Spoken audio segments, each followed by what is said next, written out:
Hidden Gems, Episode 21. Ready, Set, Gems.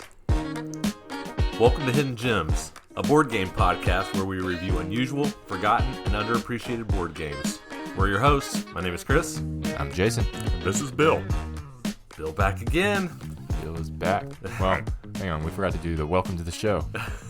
Oh, that's right. Cameron's trademark. The camera's not here. Welcome to the show. There you go. Perfect. There you go. Well, Bill, it's not been that long since you've been on the show. No, I think it's just been a couple episodes. Yeah, that's right. Our journey into the unusual, I believe. Yes. So, what have you been up to, gaming-wise, since we've Mostly, done that episode? My bandwidth is usually taken up by coming over here and Playtesting. playtesting games over here. Bill is our designated playtester Yes, exactly. outside of the three of us. I can always count on Bill to be here. No, it's even more awesome. than Cameron.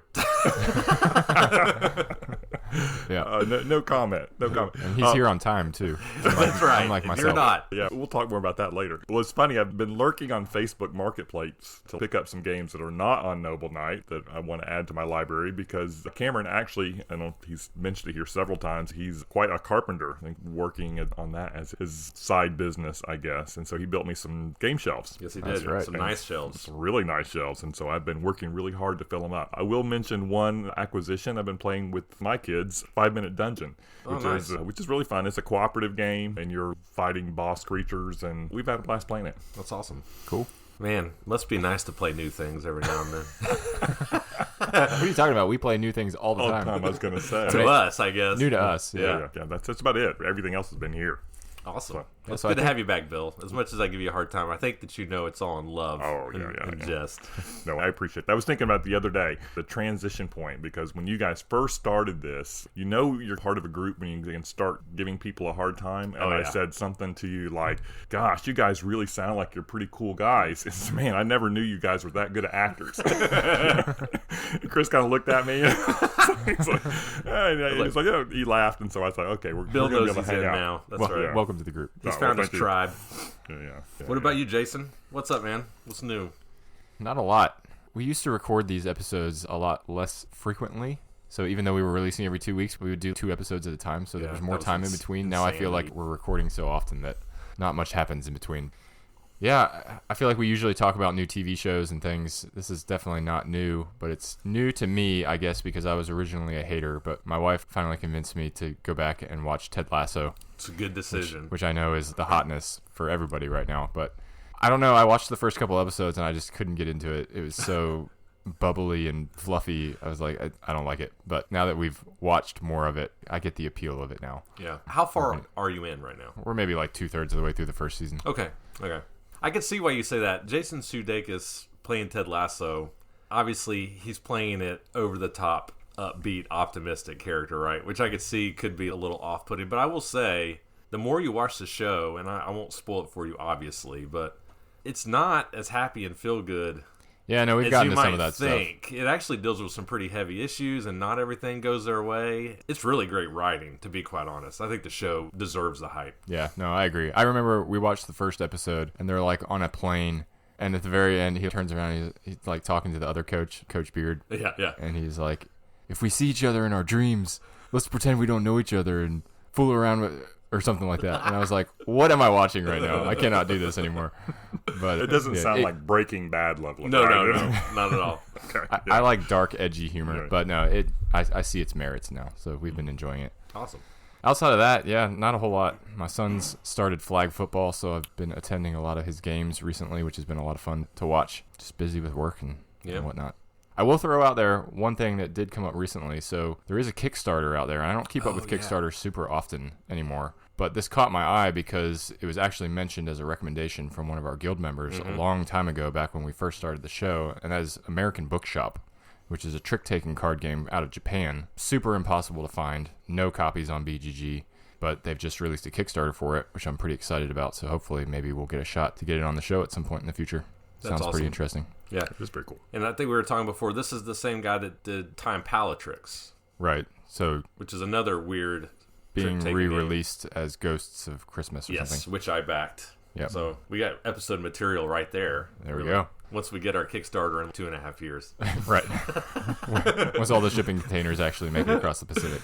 Yeah. That's without shipping delays. I mean, if you know Kickstarter, you just need to get used to waiting a year or two, but hopefully they'll come sooner than we think.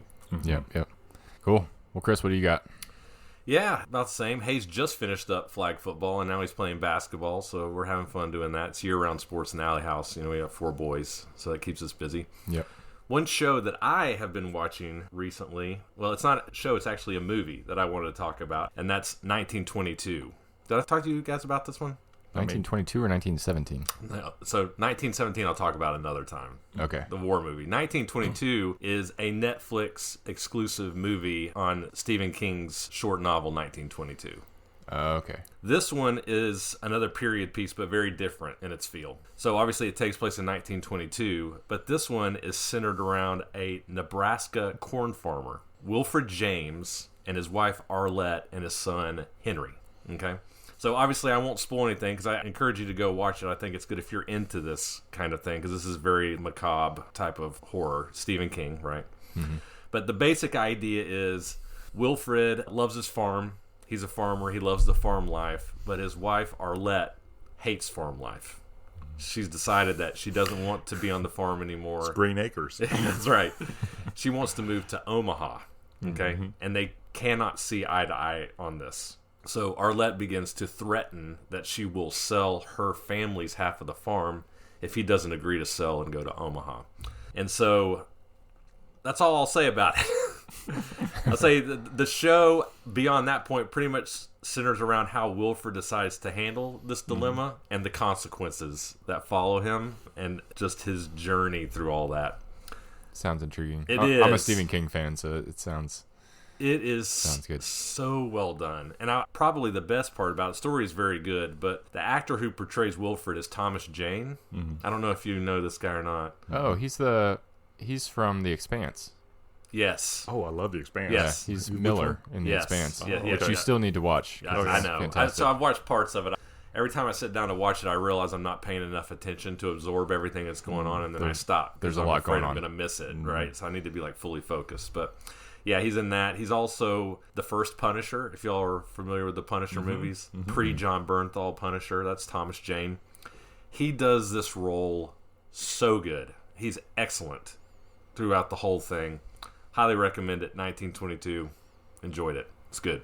Very cool. I'm going to check it out. It is horror, though, so be aware of that. But I will say, I think a lot of horror movies these days are very reliant on jump scares. Mm-hmm. This is not that. Yeah. This is more psychological horror. Like Alfred Hitchcock kind exactly. of. Yeah. It actually has a lot of similarities to Edgar Allan Poe's Telltale Heart, if you're familiar with that story. Exactly.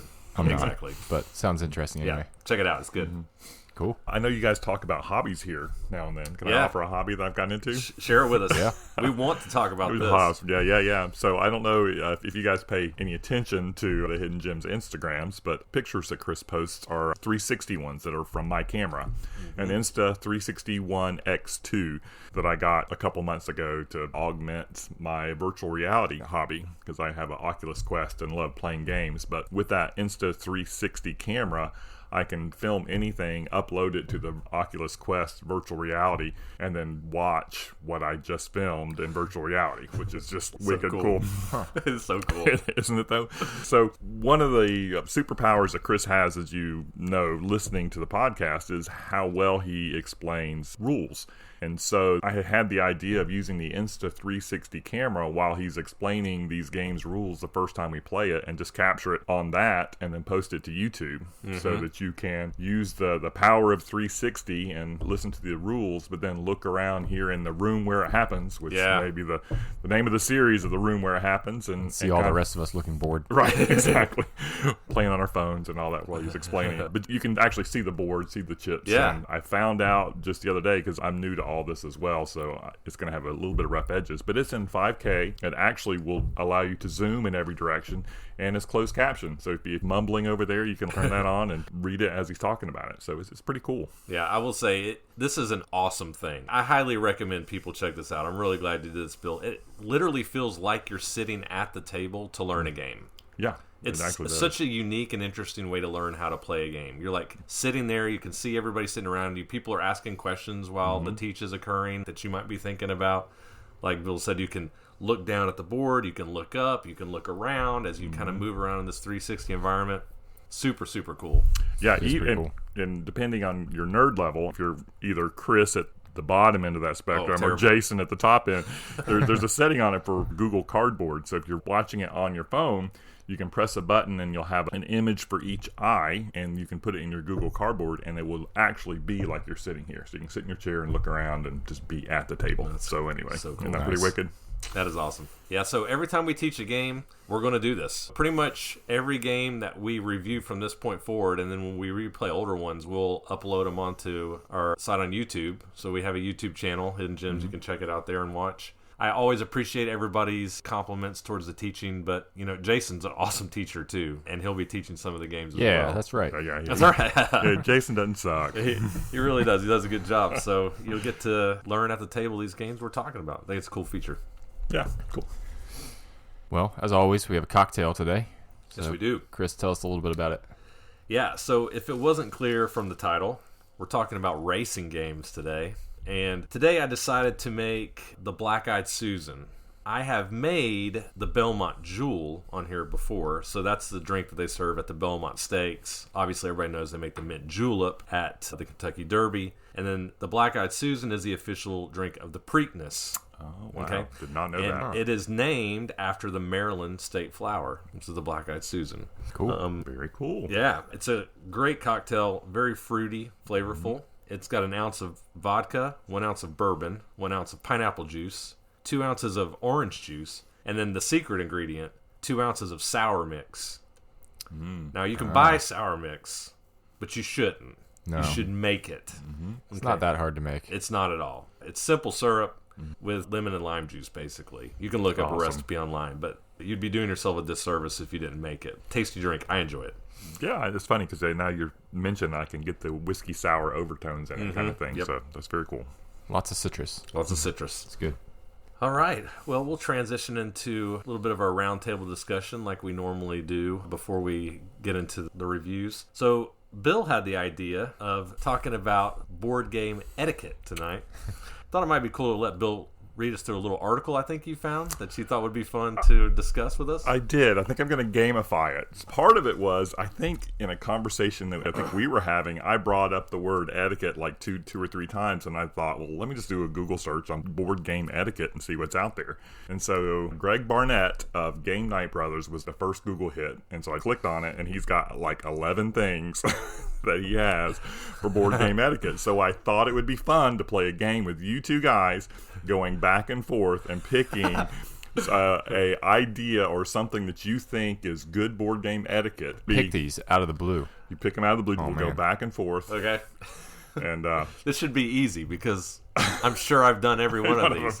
Yeah, I was going to say. You got to think about all the things that I don't do well. Right. So. I wanted to at least preface it that with the Enneagram, I guess, suggests that sometimes we're our best selves and sometimes we're not our best selves. And I thought this was a great reminder to me that there are sometimes I am not my best self. So anyway, let's go to whirl. How about Jason first? So is this in-game etiquette or is this just the whole experience of game night etiquette? It is, I think, the experience of game night.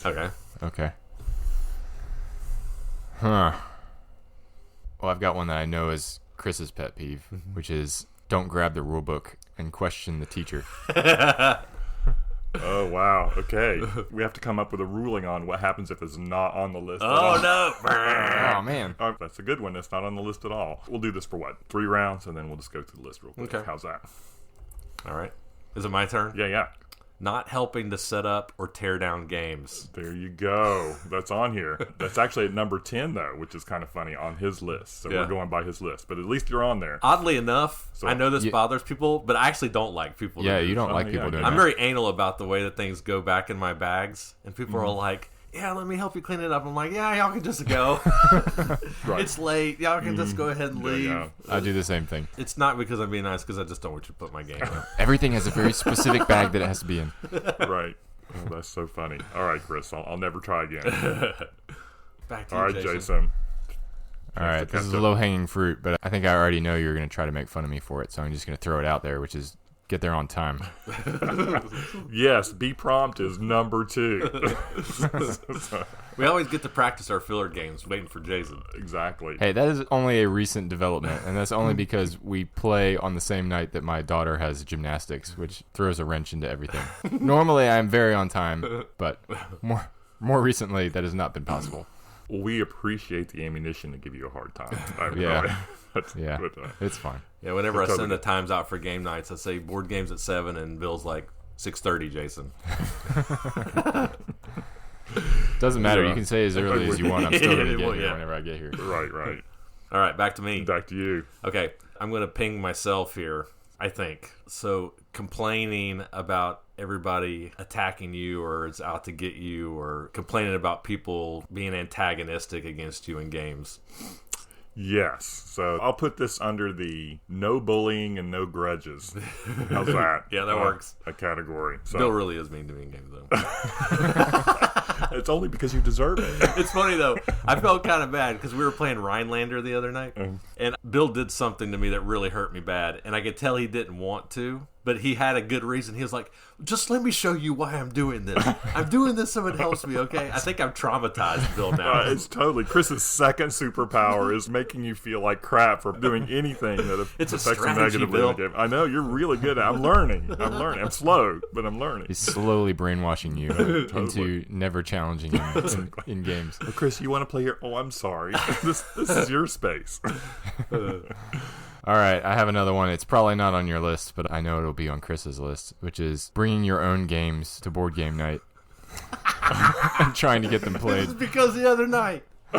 Hey, I will defend that tooth and nail. That you said maybe a game of Terraforming Mars. I did not say. I said we were playing Terraforming Mars. No, read the text message. It says maybe a game of Terraforming Mars. So I said I interpreted it as maybe a game of Terraforming Mars. Maybe a game of something else. We were going to play Terraforming Mars because we actually had some spare time where we didn't have to do a review game. And Cameron had just said the other day that he really wanted to play Terraforming Mars. I said, hey, why don't we play Terraforming Mars tonight? Nope. Nobody texted back. You said maybe a game of Terraforming Mars. No, nobody texted back. And then actually went out and brought Prelude because I didn't have Prelude. Went out and bought Prelude. Went and bought Hellas and Elysium. And then Jason walks in with like an armful of games under his arm. And I'm like, what is going on here? And I didn't know any of that. Yeah. And you said maybe. And I wasn't on that text. So I showed up like, Terraforming Mars? What's going on here? Okay. All right, Chris, last one. Not volunteering to bring snacks or drinks or things to game night. Let's see if that's on this list. Oh, surely it is. No. Really? You have to give Greg a hard time on that. That must be all on the host. Yeah, no. Luckily, I have 30 pounds of candy in my pantry from Halloween. Right. Well, let's go through real quick. Number 1, have fun. What this whole podcast is all about. It's helping people align their games to whatever they find is fun. It's not just about winning. Right. Number 2 is be prompt. So Jason's got that. 3 was eliminate unnecessary distractions. Nobody playing on your phones and all that kind of stuff. Play to improve your position and win. So sometimes when you get to the end, some people start checking out and stuff like that. So I figured that would be in your wheelhouse of things you don't like. I like that one. I'm ashamed to say that I've probably snapped at people about this before. Because when you do that, go into checkout mode. You might be helping somebody else win inadvertently because you're like over it and you're just making random moves that might benefit somebody else. Right. If you're playing disadvantages somebody else, right? Like you kind of have to stay tuned in the whole time, even if you're losing, which can be hard. Yes. But yeah, I agree. That gets on my nerves for sure. I totally agree, but I've found myself fall into that before and you kind of have to stay focused. I always just try to think, just don't come in last. Right. I'm just trying to improve my position. Yeah. Exactly. The next one is play games until their natural conclusion. So this is the one that I did when we were playing Terraforming Mars and I bought the last ocean to send us out. Because it was like... You were ready for it to be over. It was 1 o'clock in the morning. I'm done. I'm in last place. Right. Exactly. Which I don't know. Jason, if you felt like you're in the game. But anyway. Yeah, the cutout early would never fly. We're almost there. Let's just end it. Right. Can't do that. No bullying, no grudges about different moves. Be patient or let's go already kind of balance. Oh, okay. which is... whose turn is it? Right, whose turn it, exactly. The passive-aggressive way. Why are you taking so long? Yeah, be a humble winner and a congratulatory loser. Always good at that one. We could all learn from that one. You suck at this game. Right. This game sucks. Respect and follow house rules, a cleanup time, and no cheating.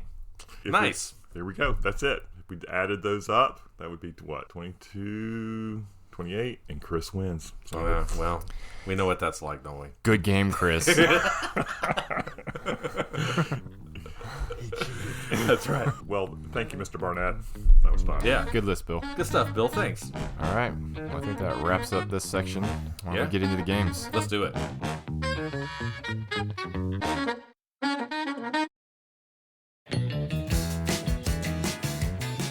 A hedgehog is a spiny animal from the subfamily Araucaniae in the Eupilostiphian family Aranacidae.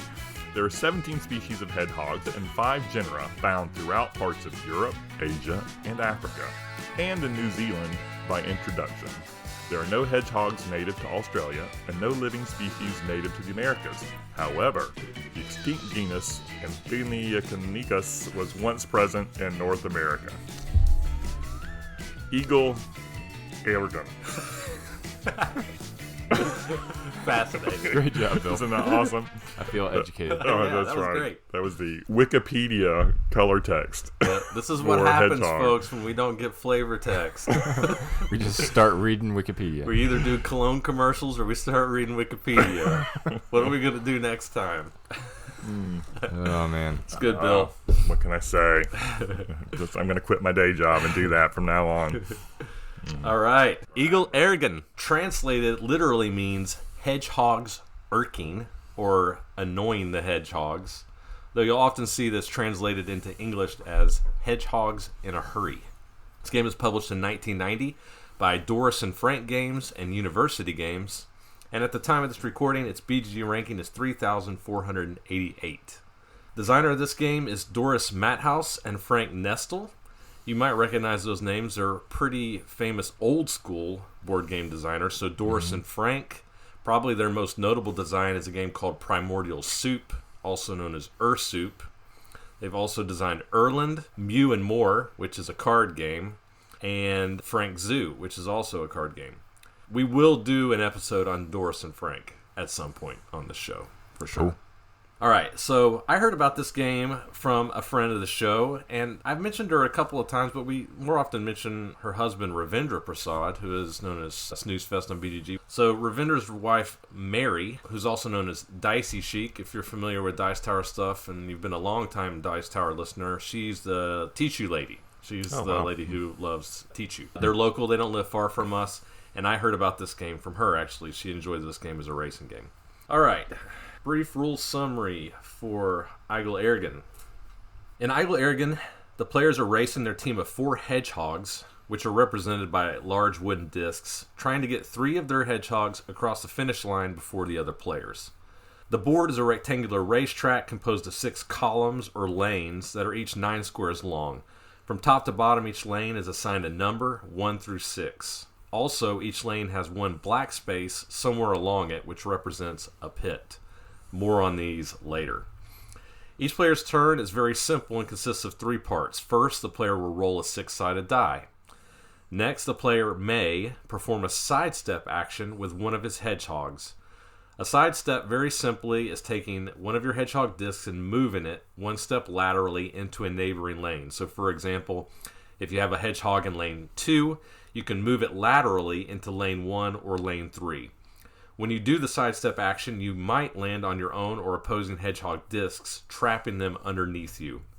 After performing your optional sidestep action, the player is then forced to move a hedgehog forward 1 step in the lane that corresponds to the value that they rolled on the 6-sided die. If you don't have any hedgehogs in that lane, you are forced to move an opponent's hedgehog forward. Also, the only hedgehogs that can move are those that are on top of a pile, so if you're covered up by other pieces, you cannot move until they move off of you. The final thing to consider here are the pits. So as I mentioned, there's 1 black space present somewhere along every column on the track.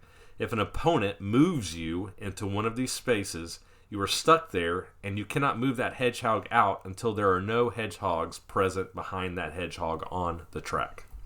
That's generally how you play Igel Ärgern. However, I would be remiss if I didn't mention that this game has numerous variant rule sets, or around 40 of them, that change the play experience from game to game.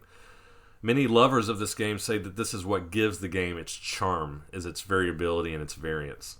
Obviously, I'm not going to cover them all, but I will give you an example of probably the most famous or well-liked variant, and that's the doping variant. So in the doping variant, whoever's hedgehog crosses the finish line first is eliminated from the contest because it's assumed that he was doping.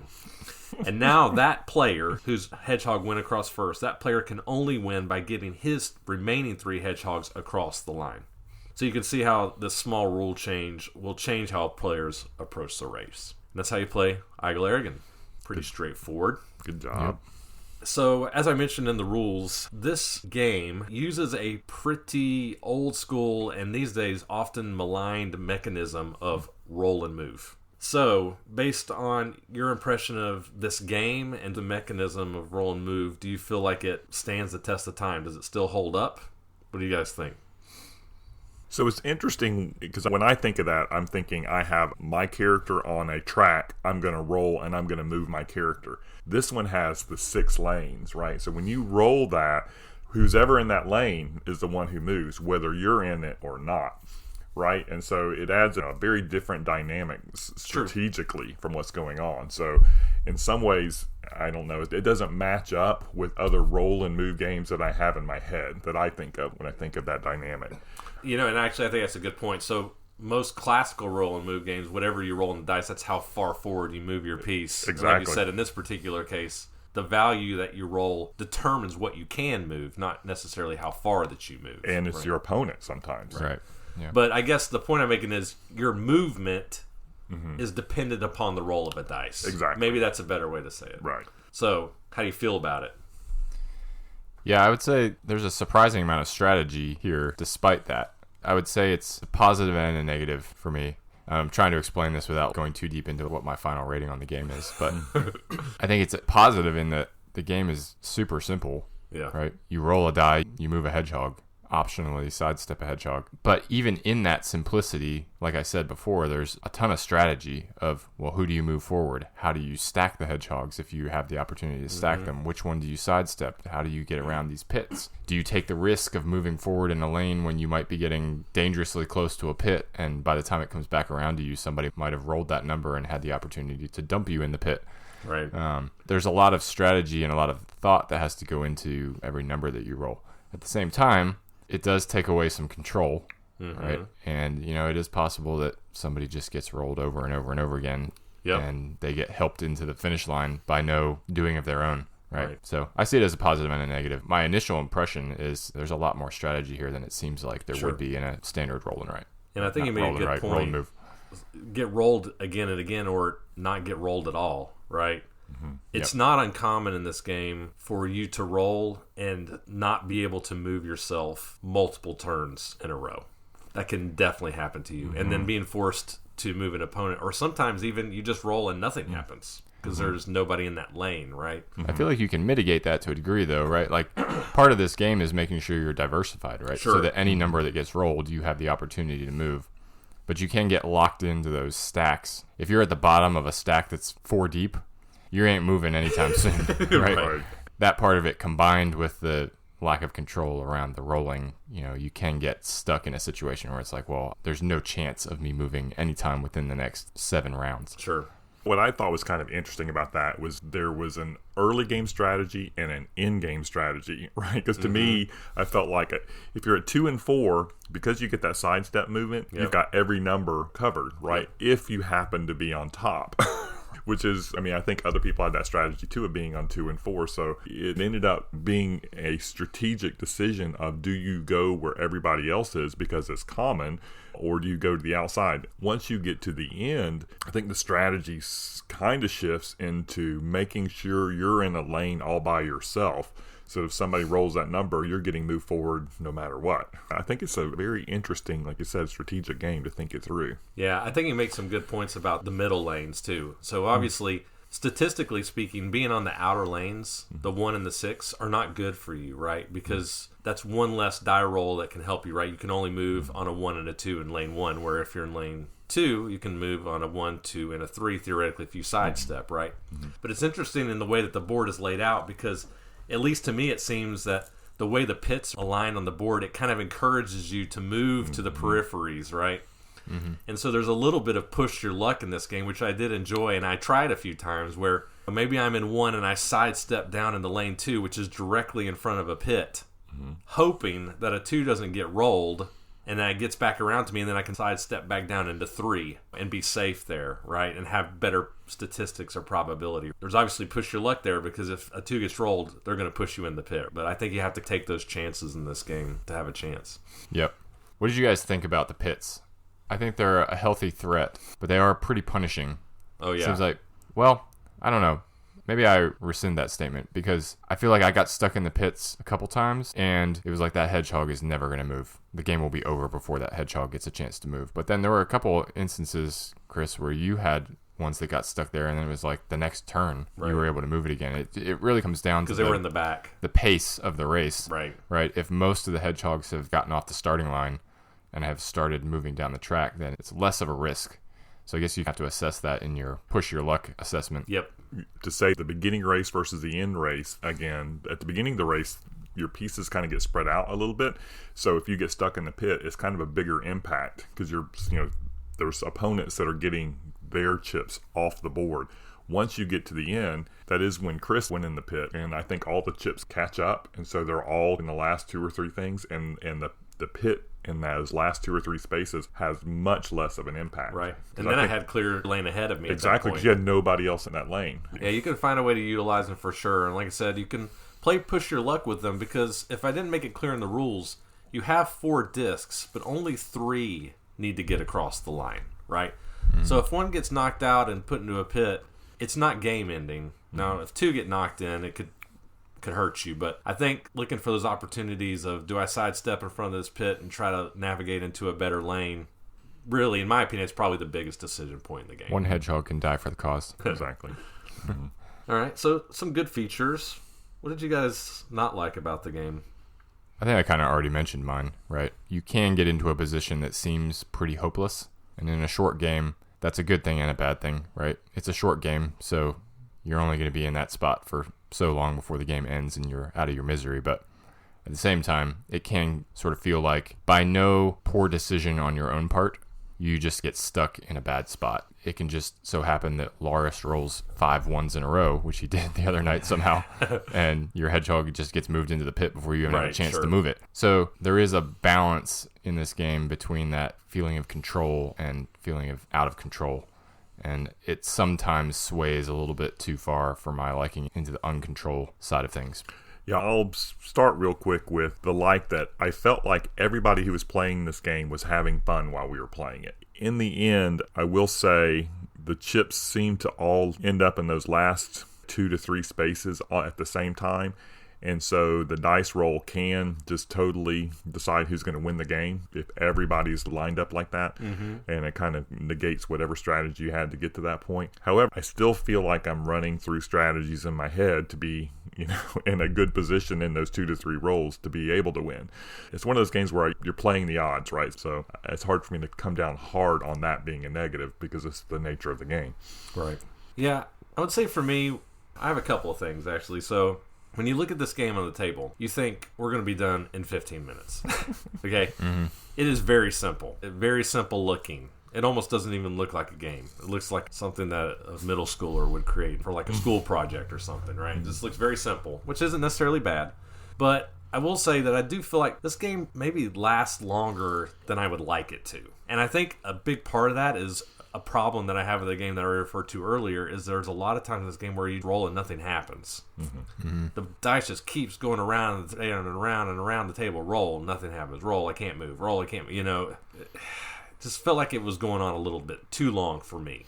So that was one thing. And then one other thing I'll say, so I don't disagree that I do feel like the sidestep action, there's some strategy there, particularly with how risky you want to be with the pits and stepping on top of people and such. But I did feel like when I rolled the die, 90 to 95% of the time, I pretty much knew exactly what I was going to do. You know what I mean? I just didn't really feel like I was having any agonizing decisions like, oh, what am I going to do with this 5 that I rolled? It's like, oh, I rolled a 5. Clearly, I'm going to do this. So I just kind of wondered how much I was playing it, or was it playing me? You know what I mean? Like Bill said, I was kind of having fun rolling the dice, but I question how much game is here, to be honest. The doping variant. Right. Did you feel like that changed that at all for you? I did. So it definitely changed the way that you play for sure. For sure. Because you don't want to be that person across the finish line first. But I will say it still felt like a pretty minor change.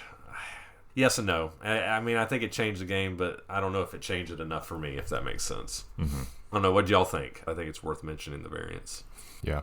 I think the variant changed it pretty significantly within the range of strategy that exists for this game, if that makes sense, right?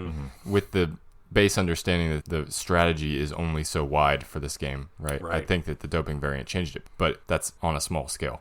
I found it interesting that because you're trying not to be the first one across, it really changes how you choose to move other players. It almost made the pits a defensive thing. It's like, well, I can get right in front of a pit, and nobody's going to push me in, because if they push me in, that's one less hedgehog that might be the first one across.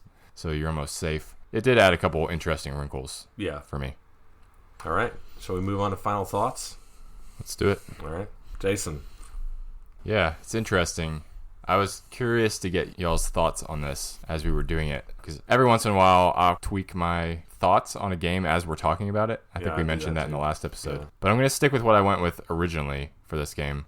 I gave this game a 4, and I think it's because of that element that you mentioned a little bit earlier, Bill, which was that even though this game is pretty simple, even though it maybe runs 5 to 10 minutes longer than it should, everybody seemed to be having fun while we were playing it, and I enjoyed it, even though I was complaining a lot of the time because my numbers weren't getting rolled, or I was getting stuck under other hedgehogs or whatnot, right?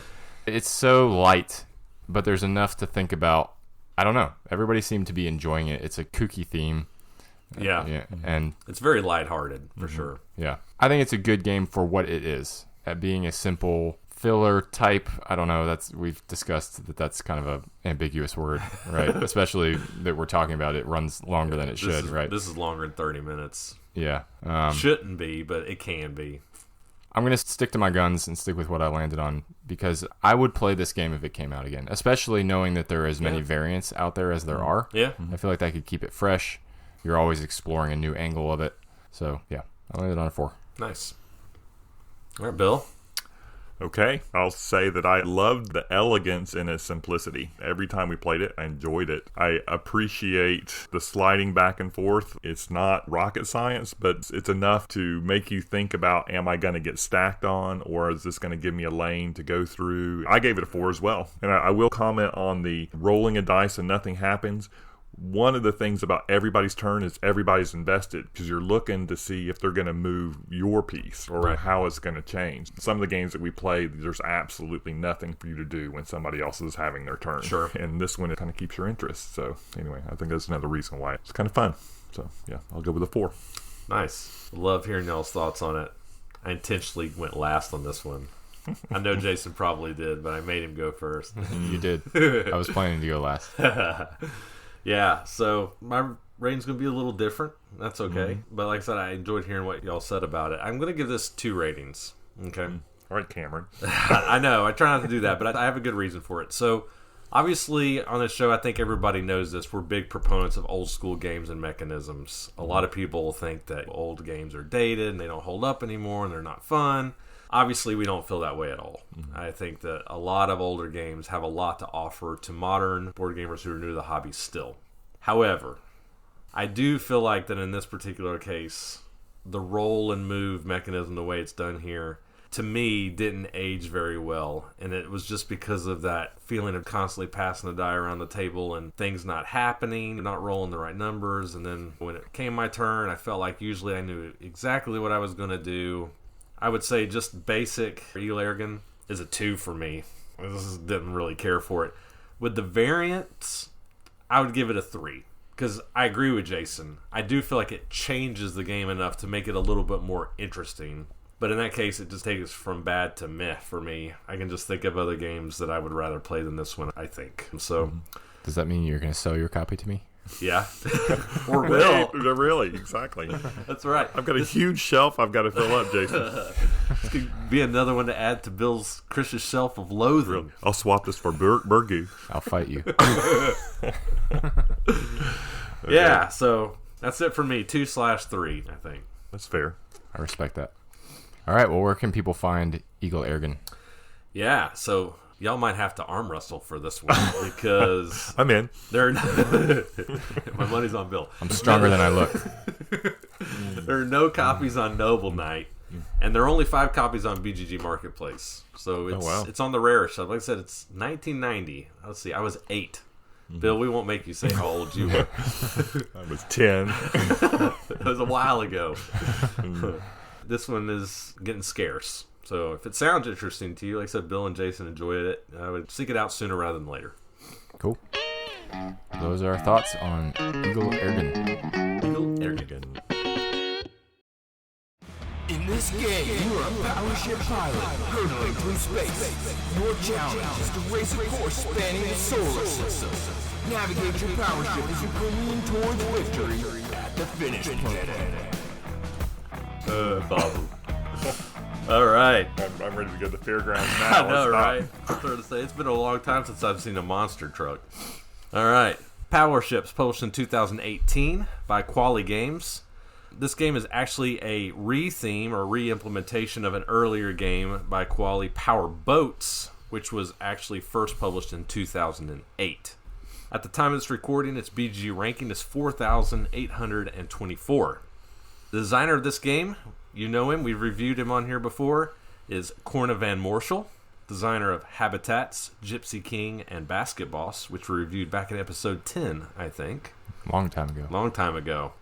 I heard about Power Boats from Z Garcia on the Dice Tower, and I mentioned Power Boats. So remember, that's the precursor to Power Ships, a game that he is very much a fan of. When they re-implemented this game as Power Ships on Kickstarter, this was pretty much an auto back for me. It looked interesting, high production value, game looks good, so decided to pick it up there. All right, brief rules summary for Power Ships. So in Power Ships, you're racing your spaceship through the solar system, attempting to round 3 buoys placed on different locations throughout space, and then land on the finishing planet before the other players. Power Ships board is a hexagonally shaped hex board. So we've talked about this before. It's a hex board. It's a hex-shaped board made up of numerous small hexes. A hex of hexes. A hex of hexes. What was the game that we just reviewed? Terra Nova. Terra Nova. There we go. So this hex board represents space with many objects such as planets, space dust, etc., scattered about on different spaces of the board.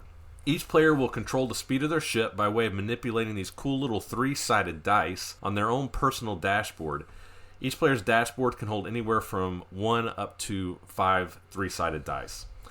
On a player's turn, they will have to decide if they want to add a die to their dashboard to speed up, take a die off of their dashboard in an attempt to slow down, or leave the same number of dice on their dashboard.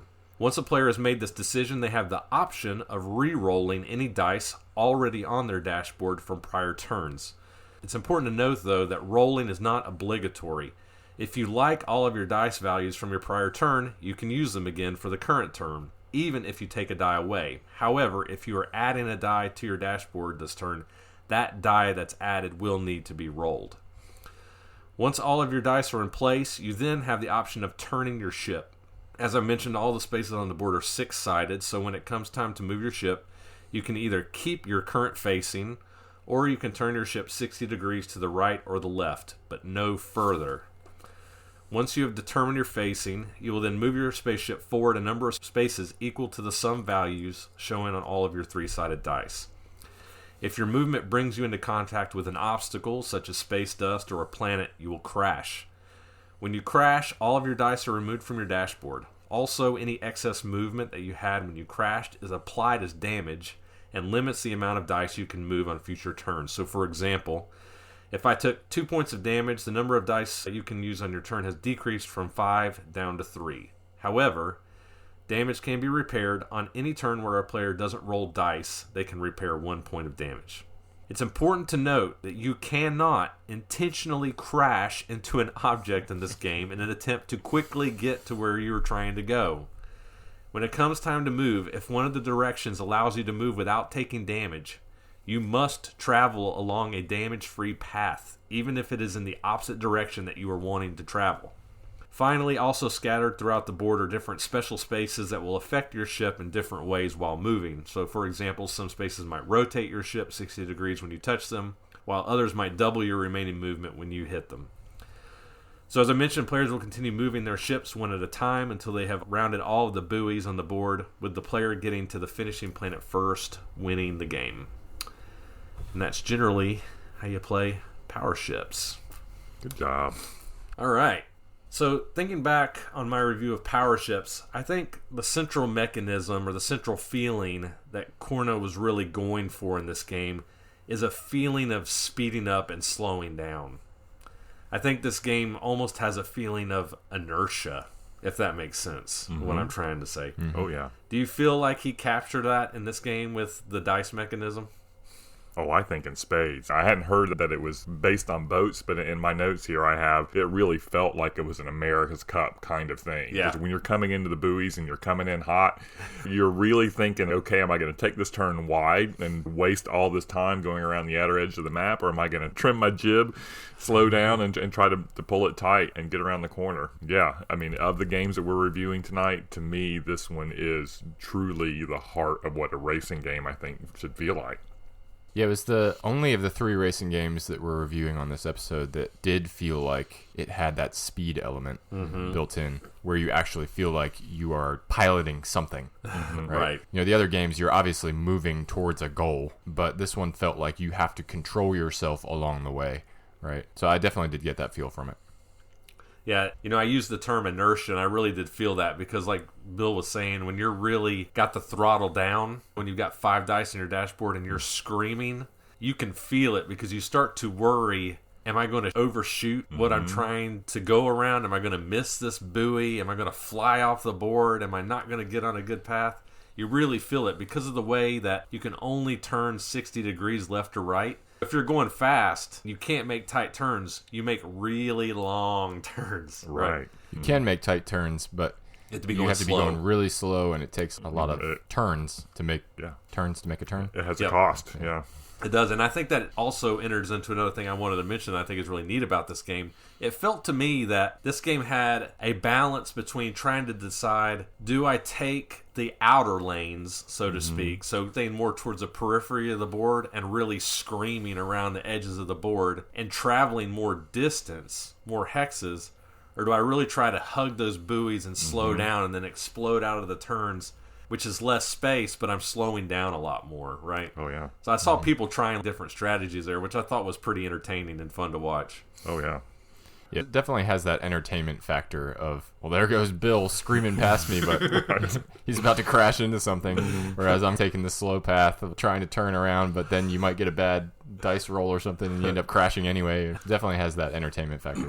And because the environment is so rich with obstacles, I mean, you're really having to think through, where is my pathway? In the last game that we played, there really was 2 different camps that when you went around the second buoy, trying to get to the third buoy, there's a corridor that Jason and I picked that was to the left of the sun that was going to bring you around the buoy in the right way.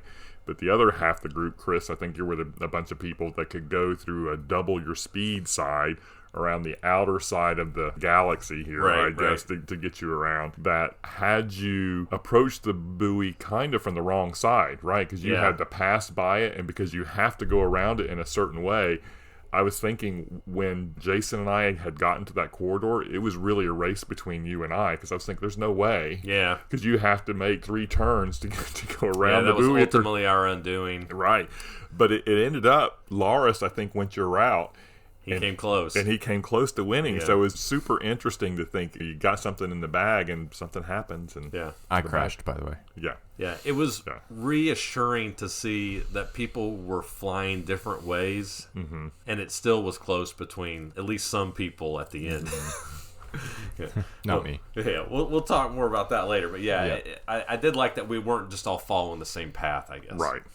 You know, and another thing that I wanted to mention that you alluded to, Bill, is that I think if you had to roll your dice every turn on this game, it would just be a chaotic mess of a game. It would be too crazy, right? But I like that you can keep your dice from turn to turn. And you can actually, just by keeping your dice, or maybe pulling a dice off, plot several turns ahead. Like, you can count on the board. You're like, okay, if I take this one off, I'll go 1, 2, 3, 4, 5, and then I can turn here and I can go 1, 2, 3, 4, 5 again. And so it introduces a little bit more strategy and takes away some randomness from what could be a very chaotic random game, right? Oh, totally. I love that about this game. Let me take a moment to talk about the dice, too. So dice are 3-sided dice, and they're a freaking engineering marvel. They're cool. They're cool because they got a smooth sides, and you look at them, even as you study them, you're like, how did you make this dice that it's a true 3-sided? It's not like a 6-sided where you have 2 1s on it and 2 2s. It truly has 3 sides. So anyway, they're very cool. They are cool. I did like the fact that inherent in that dice rolling and dice adding mechanism, it builds in a catch-up mechanism. Yeah. It's a risky one. Very. But the first game of this that we played, Chris, you came out of the gate really slowly, and I had shot out to an early lead. And I was like, I've got this in the bag because I'm way ahead, and I've got a decent amount of speed. I was plotting my path ahead, a couple turns ahead. I was like, I got this. And then you added like 4 die to your board and just came up screaming from the back and somehow managed to pull off the speed in time to slow down. And I thought that was a cool catch-up mechanism in that you can just keep piling on dice and get tons of speed and go 12 spaces in one turn, right? Yep. But that comes at the cost of you're risking... Yep. I might crash, right? And I think that's a good trade-off. So I like that part of it. I agree. I have to say, also in my mind, just the way the game is, I can almost imagine a spaceship that has this kind of mechanism in it where you're saying, you know what, I need to go faster. Hey, engineers back there in the engineering room, add something more, and then have that variability to it. I don't know if your guys' imagination works like that. Throw some more coal in the vial or whatever. Yeah. It just felt really good and thematic and realistic in how this thing's work. It's like, okay, guys, we need to slow down for this corner, take one of those engines offline. You just could feel like it might work like this in some twisted parallel universe. I sure hope if we ever make it to space travel like this, they don't design ships like this. That's right. Awesome. So some good things. What did you guys not like about the game? Any cons? Yeah, so I have one, and unfortunately I think it's a pretty significant one in my book. Yeah. And Chris, I think you alluded to this before, and that is that errors in this game are deadly. Oh my gosh. Yeah. If you miss a buoy, which is easy to do because of that forced no intentional crashing rule, if you do that, you're out of the game. Yes. More or less. I mean, I guess it's remotely possible that you could come back from something like that, but there were games where somebody would overshoot the first buoy and then they're basically just sitting there for the rest of the game, like sucks, piddling around the board trying to catch up, 2 buoys back. So it did feel a lot like this game was, maybe this is a second con, sorry, go ahead, jumping ahead, but it did sort of feel to me like it was multiplayer solitaire to a degree. There is very little interaction. Despite the fact, we played one game of this with 7 players. That's the full complement of players for this game. Yeah. And there were maybe a few instances where somebody blocked somebody else, but you really just end up the space behind them. And that can matter. It can matter. It can matter significantly. It can knock you out of a lane you need to be in. But for 7 people on the board all trying to take the same routes, more or less, there was very little interaction. And so it felt like everybody's just doing their thing. They're picking their route. They're gauging their dice. And whoever manages to do that the best wins. So that combined with the fact that if you make an error, you're done. Yep. Yeah, that was a pretty significant con for me, I think. Those were my 2. Basically, this game has player elimination, and it can feel multiplayer solitaire. That's what I had written down as well. And obviously, player elimination in a game is not a good thing, right? You don't take your ship off, but like Jason said, if you miss a buoy, especially the first buoy or 2, it's over for you. You have to go all the way back around. Turn around, which is slow, it's to so go slow. All the way back to the buoy to go around it the right direction. And I hate seeing that happen to people because you can just see the fun drain from their faces, and you hate it. I hate it for them. I will say, though, if that happens to you, it's probably because you were pushing your luck, right? If you're careful, you can pretty much ensure that won't happen to you. But this game is meant to be played. You also won't win. Right, it's meant to be played a little loose and fast, right? Like you're trying to go fast. It's a racing game, but again, I think I would just tell people just beware. Those corners come up faster than you think, and if you fly and miss one, man, it's just so punishing. It really is. I'll agree with that. I will say that the 7-player game, because there isn't really a lot for you to do in the middle and you're not necessarily that interested because, like you're saying, there is no blocking or whatever, there was just a lot of time to wait until it was your turn. So this is probably a good game for 4. I will say if you're playing at 4 and you do that mess up, that people are still pushing the envelope and there's the potential for somebody in first place to mess up again. And so at least you have a better feeling with the lower count person that you have a possibility to get back into it. Like, to me, when I had that corridor, I felt like I had won, and I felt like everybody that was taking the outside lane, there was just no way for them to get back in, because again, they were coming at it on the wrong side of the buoy, and somehow Loris got around and was in the race. I totally agree that you can find yourself totally out of it, but I think the game can also surprise you if you can find that 2x space, if you can find the right corridor. It's pretty cool that way. Yeah, and I think you make a good point about the 7-player game. It was cool to see all the ships on the board at the same time, but I would never do that again just because there was a little too much downtime. When we repeat played this with 4 players, it went by fast. I mean, we played in like 20 to 30 minutes. Right. It was just much quicker. Just finishing your turn and it's already your turn again. Right. Yep. All right. Any other thoughts or move on to final? Yeah, let's do final. Bill. Again, I will say that I loved the game, loved the dynamic of approaching the buoy and making that decision and really trying to plan that move 2 or 3 steps ahead so that when you're turning it at this speed, am I going to be able to make it around, not go off the edge of the galaxy or hit something else? Or do I gear it down and find an internal corridor? And I like that. I will say again, I really liked it. I'm checking my notes here. Yeah, I gave it a 4. If it came out again, I'd love playing it again. Oh, the other thing I was going to mention is there seems to be a lot of board variation. You can pick starting points, different points, and stuff like that. So I thought that's a positive too. So every race probably feels a little different. Yeah, I didn't mention that, but the board is made up of numerous space tiles that are randomly arranged every game, and then they have opposite sides. Right. Which introduce more new obstacles, so the track will be different every time. Yeah. Right. Yeah, for me, Powerships, like Jason said to start the review, it feels like a race. You get the feeling of speed. You feel like you're moving fast. You feel like you're screaming into a turn, like skidding into the buoy, trying to slow down. It captures that really Control well. stick shaking. Yeah, that's right. The problem with this game, as we mentioned already, is that it's just so painfully obvious when you're behind in this game. And it can be really deflating. You know, a lot of games, you can be way behind, but it's not as big of a deal for one of 2 reasons. One would be that there's a lot of end-game scoring, and you're way behind, but you're just not aware. You know, you're just blissfully ignorant of your behindness, right? Or you're having such a fun time with your engine building or whatever, you don't really care. But in this game, when you're behind, you know you're behind, and you can see that you're way behind, right?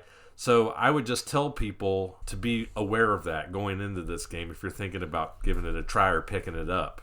Because I can tell you, there were some people we played this with that hated this game, and I totally understand why they did. But for me, I thought it was fun. I enjoyed it. I'm also going to give it a 4. It didn't blow me away or anything, but I think it accomplishes what it sets out to do pretty well. Well, I'm going to give it a 4. Okay. Yeah, I think, Chris, you summed it up pretty well, and we already talked about the major con in my book at length, so I won't belabor it here. But I think that con stood out pretty strongly to me for this game, that getting knocked out. And it didn't even happen to me during our plays of this game, just for the record. So it's not just sour grapes because I got knocked out of a game. Right. I think I saw that happen to other people, and it pained me to see people just completely lose momentum. It did me too. Hey, I applaud them, and they know who they are. They stayed in the game, and they kept playing and kept trying. But, man, I felt so bad when they were flying off. Yeah. So I do agree with the good points that it does feel like a race. But at the end of the day, because of that player elimination factor, I settled on a 3 for this game. Yeah. And that's fair. To be honest, full transparency, I agonized over 3 and 4 for this one. Mostly because I was worried if anybody was going to want to play it again. So I'm glad to hear you enjoyed it, Bill. I think Loris liked it. I think Ben liked it. But I know that an equal number of people didn't enjoy it as much. This game is divisive, I guess is the best way that I could say it. Yeah, that said, oddly enough, if it came out on the table right now, I wouldn't turn it down. Right. I would still play the game, right? But I think looking at it holistically, long term, would I want to continue to play this game over and over and over again? Probably not. But if it came out again, I would play it because it is fun. It is entertaining. Once a year. But I think that knowing that it has that flaw, I didn't feel good rating it a 4. So. Right. Get that. But I totally understand why you guys did. All right. Cool. Cool. Well, where can we find Powerships? All right. So if you're interested in picking it up, there are copies available on Noble Knight. If you're so inclined, you can use our discount code GEMS21 in the coupon code field. Get 10% off your order. There are also 8 copies on the BGG Marketplace as well. Very cool. What's that? Sign us out. And those are our thoughts. And those are our thoughts on Powerships. All right.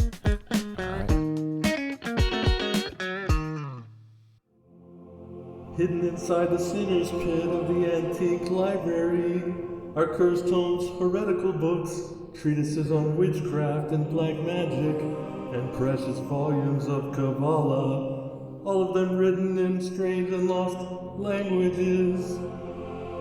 Each book has been placed precisely in the pit, positioned according to exacting rituals, their function to prevent chaos from emerging from the pit. The keeper is entrusted to stop the souls of the damned from escaping, something they attempt continuously. By touring the labyrinth and keeping the power contained in the books strong enough to seal the abyss. Only the keeper knows the rituals and the exact position of every volume, as he's the sole person with access to the Sator secrets. Sator, Arepo, Tenet, Rotas is the seal that keeps the souls of the damned from flowing away. Amen. Wow. Nailed it. You're a terrible Gregorian chanter. That was awesome. Shut up, Jason. That was good. I'm just glad you did that one and not me. You killed it, man. That was awesome. I was transported. First take and everything. That was scary. All right. Sator, Arepo, Tenet, Opera, Rotas. Rotas? Yeah. Rotas. Nobody knows how it's supposed to be pronounced anyway. Dead language. Published in 2008 by Postscriptum or Scribabs. Designed by Enrico Pesci and Federico Rinaldi. Currently ranked on BGG 2,694. So before we jump into the rules for Sator Arepo, I'm not going to say the full name every single time because it's long. Before we jump into it, I thought it would be interesting, because I do this every time, to jump into a little bit of the history of this Latin phrase. So this is actually referred to as the Sator square, and that's because it's a palindrome that is multi-directional. I guess it's 5 words that, when listed in a square format, create a palindrome in 4 different directions. So it's pretty interesting in that respect. But it also has some religious or mystical, magical associations, I guess you could say. The first origins of this Sator square actually date back to discoveries made at the site of Pompeii. And the translation of it in Latin is debatable. The most straight translation from the Latin comes out to something to the effect of the farmer uses his plow to work, or something to that effect. Or the farmer Arepo, because Arepo is considered to be a proper noun, so it would be like the farmer Arepo holds the wheels with difficulty. But you can already tell that's pretty significantly different from the first translation. Right. More mystical interpretations of it would go even so far as to say, like, the great sower or the great farmer, i.e. God, with his plow makes the celestial orbits and mechanisms go on. So that's taking it even a step further. Or essentially, like, men determine their daily activities, but only God shapes their destiny, right? So that's kind of more paraphrasing. So it's been used for a lot of different things. It's been used in folk magic for various purposes. It's part of a spell known to put out fires, or to remove jinxes, fevers, protect cattle from witchcraft, or against fatigue while traveling. It has a variety of uses. Also, interestingly, when I was reading about this, I discovered something that comes from where I'm from in Pennsylvania that I have never heard of before. So there's apparently a Pennsylvania Dutch folk religious ritual healing method called powwowing. I'd never heard of this before. I've heard of this. And there is a doctor's manual, a manuscript from who knows how long ago, that includes instructions for inscribing the Sator square in butter on a piece of bread, and then eating that piece of bread can be used as a cure for rabies. No way. Believe it or not. Wow. We should try it. Interesting. So, yeah, kind of a strange history to it. Thought I would throw out some of those interesting tidbits. It is cool. All right. So rules for Sator Arepo. The players are monks who are navigating a series of platforms that are floating above a bottomless chasm in order to recover their mystical books, and the first player to do so wins the game. The game takes place on a square board made up of smaller squares, so a square of squares, unlike a hex of hexes, and the board represents this bottomless pit. Before the game, players are going to first place their books out onto the board. Each player has 4 books in their color, and these get more or less randomly distributed across the board. Then players, one at a time, will place one floating platform out onto the board until all of the platforms have been placed. Throughout the game, players will be influencing the position of their monk and the various platforms on the board by playing cards from their hand, and you'll have a hand of 6 cards. A player's hand will be comprised of 2 types of cards. There is one larger deck of cards that is shared by all players, and that deck contains move and rotate cards, or Rotas cards. Each player also has their own personal deck of 8 special Liber Fidei cards, which contain special abilities that the player can perform on their turn if they choose to select those cards. On a player's turn, they have 6 action points to spend to play cards or swap cards out if they don't like their current hand. Each card has 1 or more options on it, which costs a varying number of action points in order to execute. So for example, with a movement card, a player may spend 1 action point to move a single platform 1 space in any direction, or they might spend 2 action points to move a single platform 2 spaces. Or they could spend 3 action points to move that platform 3 spaces. The move cards are all the same, except for which type of platform they're able to move. So there are 4 different colors of platforms that can be moved. The rotation cards are all the same, except for which shape of platform they're able to rotate. So each platform is a different Tetris-type shape of squares. In addition to the movement and rotate cards, as I mentioned before, players can also play Liber Fidei cards. They're special cards that they have. These cards do a variety of different special moves, such as moving your monk an extra 4 spaces, or destroying platforms from the board permanently, or placing a gargoyle statue on the board, which locks a platform in place and doesn't allow it to be moved until that gargoyle has been removed from the board. Each of these cards can only be used once. Once a player has used that card, it's placed face up in front of them and can no longer be used. After playing all 6 of their action points, a player can then move their monk a number of spaces equal to the number of cards played. However, Liber Fidei cards do not count towards this number. So if with my 6 action points I've played 3 normal cards and 1 Liber Fidei cards, I would have the opportunity to move my monk 3 spaces along the board. Monks must move along the platforms. They cannot jump over empty space. And whenever they arrive at one of that player's books, they pick it up and are 1 step closer to victory. So again, once a player has managed to reach all 4 of their books, the game ends immediately and that player is the winner. So that's essentially how you play Sator Arepo Tenet Opera Rotas. So this game is pretty unique. Definitely. I'm curious you guys' thoughts as to whether you truly got the racing feel from this game because of that uniqueness. It doesn't have that speed element that Powerships has. I mean, you obviously are racing to get 4 books, but what did you guys think about that? Did this feel like a race to you? Well, it felt more like a puzzle game to me. It had a very strong abstract component to it, and when you're looking at all of those tiles on the board, it is a real spatial mindset you've got to get into to think about how do you use the cards that you have in your hand to move those tiles to get to the place that you want to go. So it has a real strong puzzle feel to it. Yes, you're going after your books, but a big part of it is how do I get from point A to point B by turning these Tetris geometric shapes to allow you to cross that distance to score that next book. Yeah, I agree. This game probably is more accurately characterized as what people today would call a hybrid game. It takes a mishmash of different mechanisms and combines them into a game. Powerships is a pure racing game. right? That's all it is. Sator, it is a racing game. You're definitely racing against your opponents to try to pick up your books before them, right? And you feel that in the game. You feel the tension of trying to get there before them, trying to beat them to your books. But as Bill mentioned, I do feel like this game has a lot of feelings of abstract games to it, in that visual, spatial type of puzzle to it. Trying to figure out how I can take this area to move the books towards me or move towards the books, rotating things in my mind. Plus a little bit of action selection, kind of like a Kramer and Kiesling, like a Cavum, right? I've got 6 action points. How am I going to divvy up these action points in the way that benefits me the most? And obviously, it's not nearly as granular as Cavum, but it's reminiscent in ways. So it's got a little bit of all that.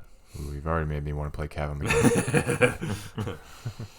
Did you get the mystical theme feeling playing this game? You know, I will say, I honestly did. For as simple as the game is, this is an older game. The production values are not through the roof by any means, but the way that the board is laid out, it is over this chasm, and it looks kind of three-dimensional-ish on the board. And I could imagine it. It felt like we were walking across floating platforms in the sky, as weird as that sounds. You know, Bill, I think you said several times it evoked feelings of the staircases in Harry Potter, how they kind of move around. And I felt that when I played this game. It's got a cool aesthetic. All the cards are written in Latin. Yeah. Yeah. I think they did a decent job. I think so, too. I do, too. Well, what did you like about this game? I think I'm going to have to start with how the game evolved as we played it over multiple times. Because the first time we played it, when you're handed these cards that have all these actions on it, and you have 6 actions that each one take varying amounts to play a card, I think all of us, we tried to get as many cards down as we could, because that's how far you can move your acolyte. In subsequent plays, when you found that you could rotate a piece so that if your acolyte is on an elbow piece, you can rotate that twice and move your acolyte halfway across the board. Yeah. And that was something that we all didn't grok or figure out that first game. But in the second game, when I saw Chris do it with one of his long boards, it's like, dang, you just covered half this abyss in one move. It just kind of opened up our minds for all of us, I think, to start seeing more possibilities, I guess, on how we use those pieces. So what I guess I would say what I really liked about this game is how it opens up your mind on what the possibilities are when you're looking at the board with the cards that you have in your hand. There's lots of things that are possible, and there's just you seeing it and seeing what's possible to maximize your move.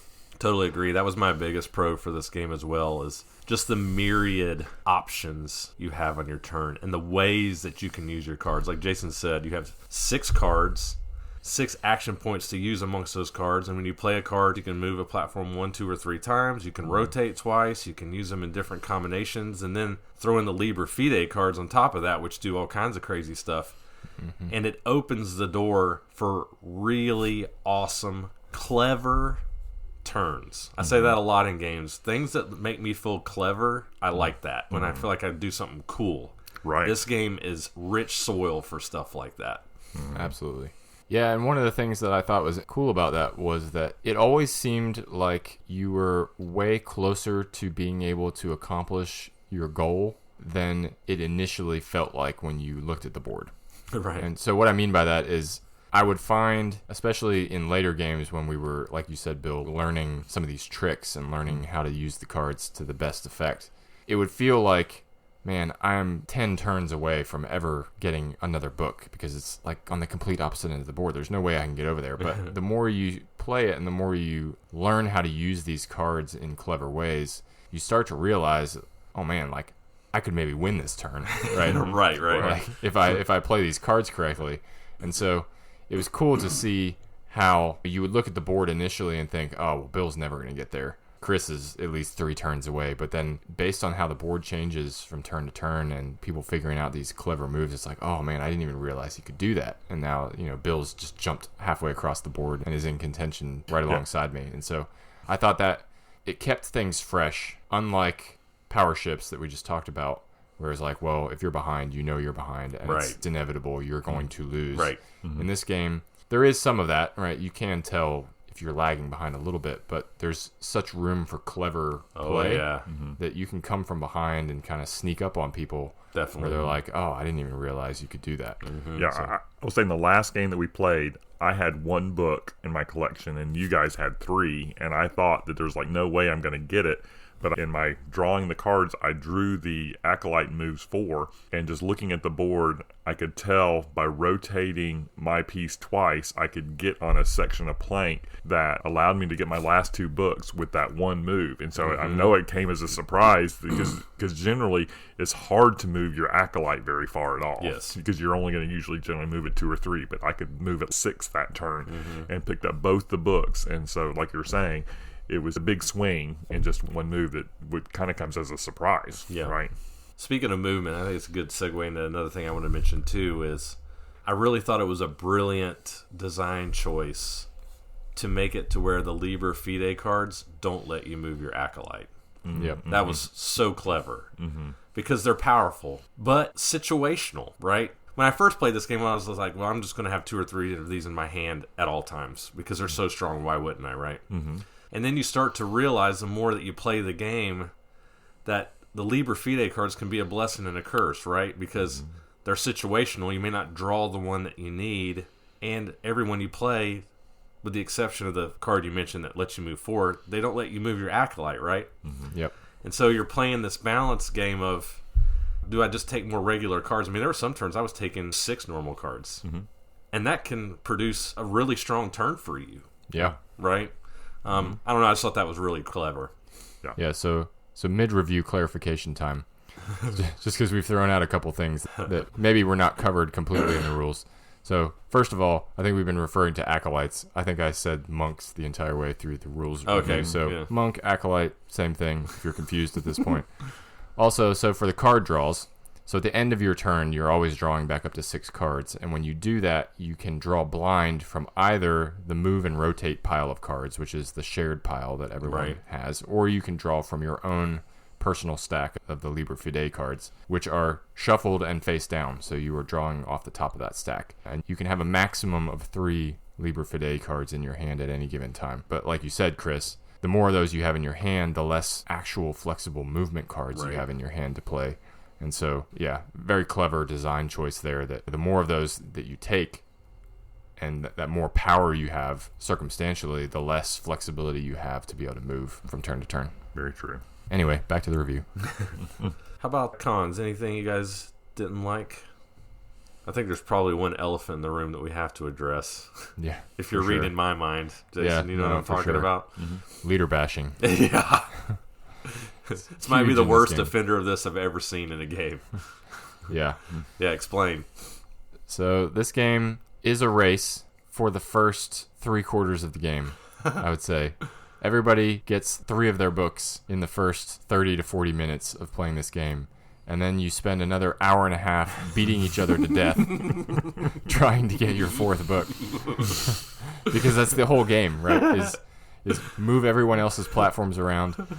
Move everyone else around. There's one of the Liber Fide cards that lets you move other players up to 12 spaces, I think. 9 spaces. 9 spaces, yeah. Feels like 12. Feel like 20 sometimes. It feels like it, yeah.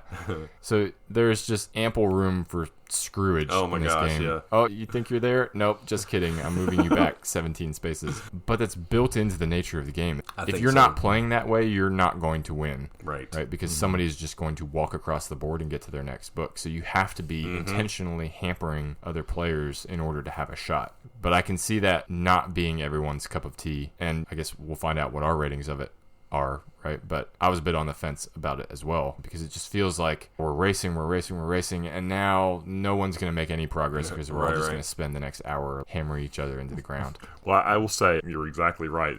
Truly, in 30 minutes, we all had our 3 books, and truly, it was over an hour of just bloodletting battle. Bloodthirsty.